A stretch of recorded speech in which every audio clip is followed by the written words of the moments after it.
İstanbul Park'ta yeni Type R test ediyoruz. Pistte yarışacağın için sen işte rekabet, antrenman vesaire şeylerinden dolayı sana izin çıkmadı ama dediğim gibi sağlık falan olsun. Dışarıda kullandım, boş yollarda gazlık ettik. Type R geldi. Aynı zamanda bugün arkadaşlar başka çok acayip 2, 3, 4 Bir sürü saymayı unuttum. araba daha kullandık. Ama tabii bugünün konusu, şu andaki konu Type R. Yeni Type R. FK2 Type R. K20C. Bugün pistteyiz ve sadece hani dışarıda da kullandık arabayı, tanıyoruz yani. Evet. Konforunu falan biliyoruz. Bayağı tanıyoruz. Aynen ama sadece pistte arabayı anlatacağız çünkü bu araba piste bayağı uygun ki aslında dışarıya da oldukça uygun. Bu otomobil önden çekişli bir araba. Dediğim gibi hissettirdikleri var. Amaç burada işte şu şöyleydi, işte burasının pikseli şu kadardı falan. Dan da ziyade, geleneksel testten ziyade o hissettirdiklerini aktarmak. Ki zaten pistte eli terliyor insanın. Yani iç mekan, hemen geçelim. Karbon kit de alabiliyorsunuz. Buralara karbon süslemeler, aksesuar alabiliyorsunuz. Gerçekten biraz daha kalite arttırılmış. Hem konsolda olsun hem bir genel olarak kalite daha iyi. Direksiyonu çok güzel, tipi. Vites topuzu aynı bir öncekiyle. Koltuk aynı. Aslında çok benzerlikler var. Yani geleceğiz. G-metre var. G-metre var. Onun haricinde zaten bir sürü şu şeye bastığında, o menüye girdiğinde track time falan ölçebiliyorsun. Kaç yedik? 05, 06, 05, 06, 4. Burası aslında kaybolsa daha iyi çünkü biraz çözünürlük. Aynen, çözünürlük yani düşük. Ben bunu CR-V'de görmüştüm. O zaman bu ekran vardı. Burada da işte ekran yoktu. Makyaj öncesinden bahsediyorum. Makyajlı CR-V ile beraber yeni seviyede buradaki dokunmatik ekranı getirdiler. Dokunmatik ekran tabii iyi oldu. Hani şöyle bir şey var. O ekran artık kim bilir kaç senedir kullanıyorlar. Çözünürlüğü düşük. Bunun düşük. Pek de bir alakaları yok ekranların birbirleriyle. Burada aslında bayağı güzel şeyler var ama içinde kayboluyorsunuz biraz. Evet. Yani burada bayağı Android aslında burada. Yani bayağı güzel. İşte Honda App Center var. Çözünürlüğü iyi. Sonradan takılmış gibi. Çözünürlüğü iyi. Bir sürü şey yapabiliyorsunuz. Konektif işte bağlantıları iyi. Direksiyonla yol bilgisayarını kontrol etmek falan, onlara alışmak gerçekten zor. Kayboluyorsunuz ya. Sürekli yeniden öğreniyorsun. Sürekli. Yani iç mekanda işte malzeme işçilik falandan şöyle genel olarak bahsedersek burası yumuşak hakikaten. Aşağısı sert. Ama çok önemli değil. Yani eski Type R'lara göre mesafe kat etmiş. Evet. Kabul edilebilir. Sıkıntı yok yani, burası klima kumandaları falan, onlar da dijital. Ama tabii en güzeli nedir? Burada Type R yazıyor. Type R yazıyor ve 193 yazıyor. Allah! Kim geldi? Yapıştı.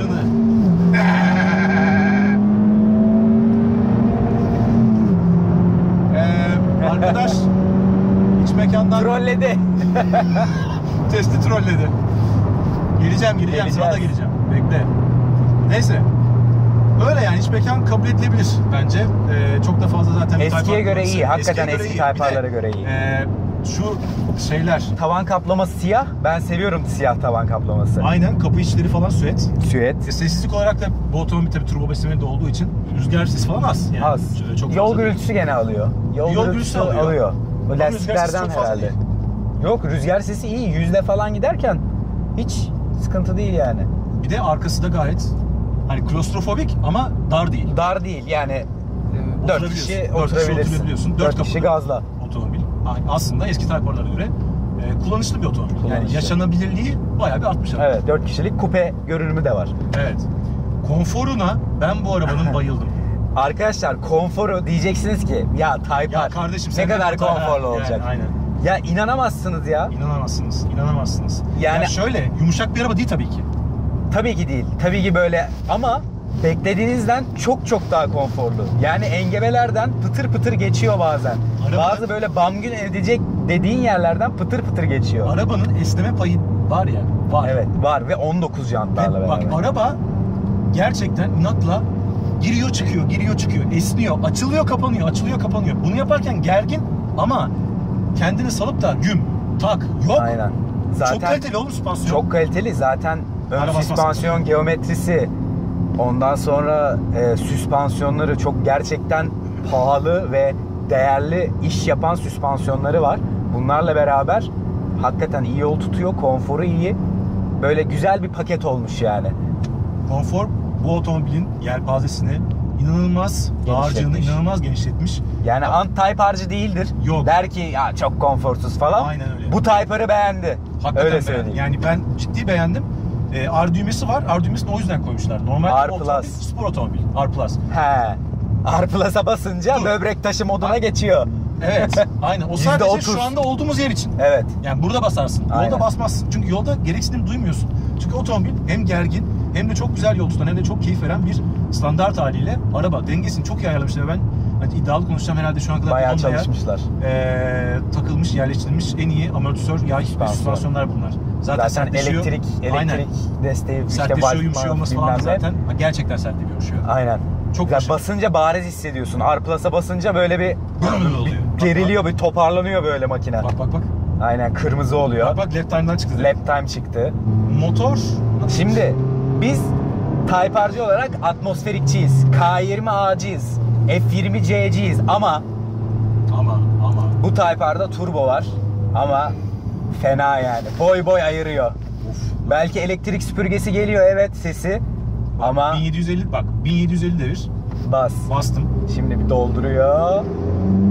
310 beygir. 400 tork. Ve kilitli diferansiyel. Muhteşem.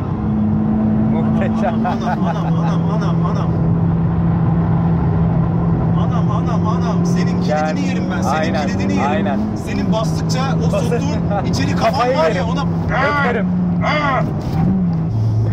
Abi bu araba ya... Köpek gibi gidiyor. Tırmalıyor, ısırıyor. Bak. Nasıl bir inattır bu ya? Aynen. Ha bu arada şeyi kapamadık, VSA'yı kapamadık. Çok da gereksinim olmuyor da hani bir nebze zaten kafadan açılmalı. Çizgiyi tutturuyorsan yani hakikaten o kilitle beraber ya arkası gelsin umurunda değil, o kafayı zaten çeke arkayı da getirir Rayda yani. gidiyor ya araba. Rayda gidiyor yani. Bunlar hiçbir motorla alakası yok. Hakikaten muhteşem ya. Tüketiminden bahsetsene biraz. Şekerpınar'dan aldım, Honda Türkiye'den. Ondan sonra 120 kilometre kullandım. Sakin, ufak sıkmalı trafik. 120 kilometre. Ortalaması 9.2 idi. Çok iyi. 9.2 idi. Çok iyi. Biz 2 litre turbo gelip de bu kadar az yakan? Olmadı. Astra OP'si vardı. Yakıyordu o. Daha fazla yakıyordu. Yani hiç sıkmazsanız, hiç performansı kullanmazsanız 8'ler, 9'lar görülebilir. Şehir içi. Gazlayınca 19.6 falandı gazladığım zaman. Aslında 20'leri ben hiç görmedim. 20'leri görmedim. Enteresan yani, ben bekliyordum ki 25 falan. Çünkü bayağı sıktım. Yani sıktım ya. Çok sıktıkça sıkasın geliyor çünkü. Type R bu. Bir de ne var? Bunları yaparken bana mısın demiyor araba. Demiyor. Hani yani Honda'nın o dayanıklılığı vardır ya. Hakikaten sabaha kadar dön. Sabaha kadar dön yani. Muhteşem ya. Muhteşem yani. Şimdi bu var ya bu elimdeki şanzıman. Vites geçişleri. Baksana ya. Vites geçişleri yani neredeyse short shift var gibi. Tık. Honda'dan ne bekliyorsan var. Zaten küre eline tam oturuyor. Kırmızı altı ileri. Şanzıman harika. 6 ileri. Şanzıman çok iyi. Oranları kısa. Yani 6 ileri. 2000 devir çevirmek üzereyim. Çevirdim 85. 85. 2000'de de 85 yapıyor. Yani vites oranı haliyle kısa. Ama yürüyor bu. 5.7 saniye. Yani 0-100'ünüzü de ölçebiliyorsunuz. Ben ama 5.7 saniye, ben 5.98 yaptım en yakın. Çünkü yani tırmalıyor yolu hayvan. Bu arabanın makine tırmalıyor. Şanzıman bitti. Yol tutuş. Yalnız yol tutuşa geçmeden önce arkadaşlar size hemen araya bir şey alıyoruz. Buradan araya şimdi bir şey giriyor ve size eski Type R'larla bu Type R arasındaki, FN2 ile bunun arasındaki Ya araba farkından da kısaca bahsedeceğiz ama motor farkını biraz dinletip biraz yaşatacağız şimdi. Böyle güzel bir efekt. Koy FN2'yi. Volkan kardeşim, FK2 kadar gitmiyor. Turbomuz yok ama ciğerimiz var.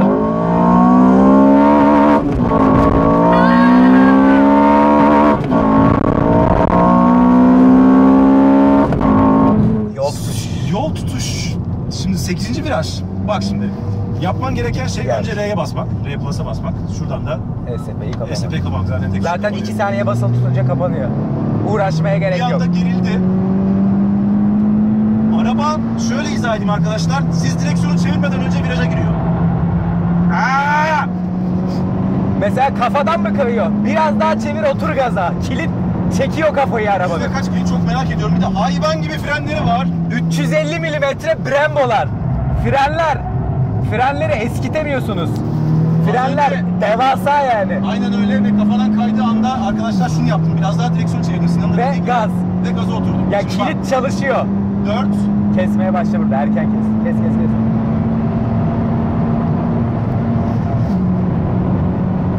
Yine 193 falan. Evet. Süperkarlarla aşağı yukarı aynı süratte dönüyor. Aynen öyle. Yalnız süperkarlarla aşağı yukarı değil.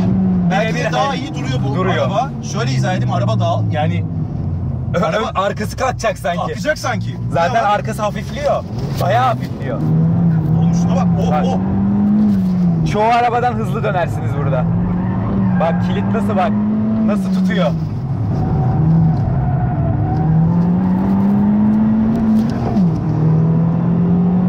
Muhteşem ya.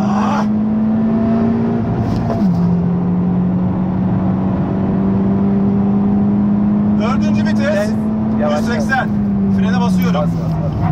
3'e aldım. İçeriye sokuyorum arabayı. Gaza oturuyorum ki içeri girsin diye. Bak gaza oturuyorum ki içeriye girsin diye. Üzerinde tabii yol lastiği var. Aynen ve çok ince yanak. 35 yanak üzerine biniyor. Aynen öyle. Vites burası. Demin söylediğimiz gibi buraya arkadaşlar çok hızlı girmiyoruz. Dıştan içe keserek. Bir de yani demin konfordan bahsettik ya, o kadar ince yanaklı ve o kadar bir lastiğe rağmen, büyük bir lastiğe rağmen. Aynen. Nasıl bir şans? Oğlum bu nasıl bir kilit hayvan. Ya araba ön lastiklerin üzerinde yürüyor. Ya arka takip ediyor da her türlü zaten. Oğlum şuna bak. Gaza basıyorsun, araba içeriye sokuyor. Aynen. Şöyle izah edelim. Araba özellikle sürüş navikleriyle önden çeker bir otomobilin tap noktası gibi bir şey neredeyse. En üst noktası. Aynen. Eğlence olarak değil, tamam mı? Muhtemelen Megane RS hani arkası daha çok oynardı bu pistte ve biraz daha fazla zevk verirdi. Ama bu seviye olacağını ve pist süresinin bu kadar iyi olacağını şu an pist rekoru Type R'da biliyorsunuz. Jason Type. Aynen öyle. 8. viraj. Buradan dışarıya, buradan kafanızı içeriye sokmanız lazım. Biraz da tabii arabaya güvenip gaza basmanız lazım. Aynen öyle. İçeri soksun. Yani çizgiyi oturtturdun mu hiç ray gibi. Eğer korkup da gazdan ayağını çekersen önden kayma oluyor. Ama dengeli gazla eğer arabayı bak şimdi bastım, bak gaza bastım. Kafanın açıldığını anlıyorsun. Aynen. Dengeli gazla biraz daha içeri sokuyorsun. Aynen öyle. Müthiş ya. Muhteşem. Müthiş bir araba.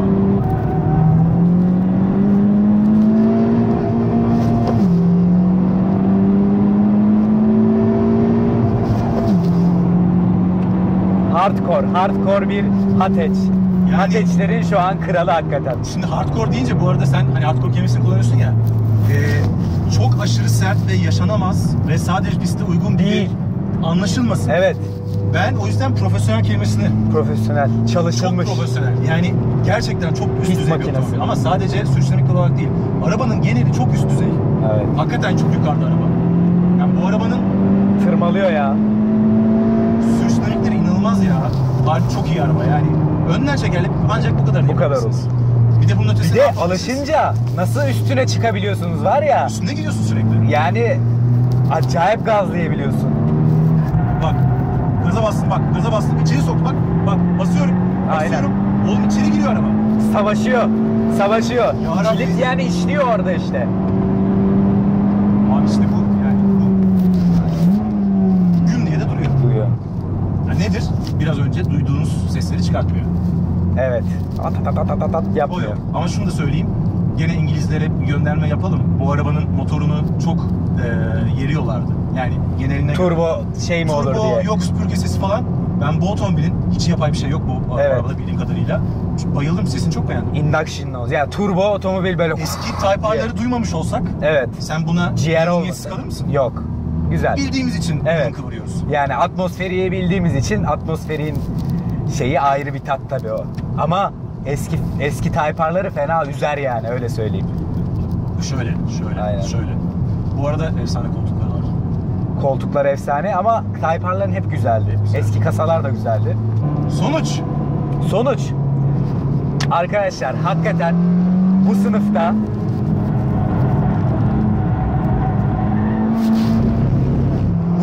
referans olacak bir otomobil. Öyle de zaten. Şöyle söyleyeyim, Honda sıkıysa bak ne oldu biliyor musun? Bir Leon Cupra, bir Megane RS. Evet. O rekor bu rekor. Honda şunu söylemiş. Sıkıysa bunu geç. Bunu geç. Ve otomobil olarak geç. Zaten sadece sürü olarak değil, otomobil olarak. Günlük yarış arabası gibi. Günlük Hakikaten de öyle. kullanılabilen yarış arabası. Aynen öyle. Türkiye'de 160 bin lira değer mi? Alır mıyım? Alırım. Araba çünkü pahalı arkadaşlar. Evet. Yani pahalı. Evet. Yani mühendislik var. Burada şu Hani 160 alt binlik, takım 160 binlik tutuş, 160 binlik fren, 160 binlik his. Demek ki fiyatını hak ediyor. yani biz Başkası sevdik. bir şey Böyle değil. karbon aksesuar da alabiliyorsun şeylerin yanına. Şunlar değil mi? İşte şurası karbon oluyor. Ondan sonra şu nozzle'ların etrafı karbon oluyor falan. Artık Top Gear Türkiye ile Beraberiz arkadaşlar, beraberiz. Bu biliyorsunuz. arabanın zaten yazısını da Yazacağız, sayısını da okuyacaksınız. yazacağız. Okuyacaksınız, biz yazacağız. Otoparkın orada bölüm olacak. Artık beraber çalışıyoruz. Birazdan itibaren her ay ne yapıyoruz? Satın alıyoruz, Top Gear Türkiye alıyoruz. Bu Aynen. videoyu da beğeniyoruz. beğeniyoruz. Görüşmek üzere arkadaşlar. Biz biraz daha gazlayalım. Bay bay.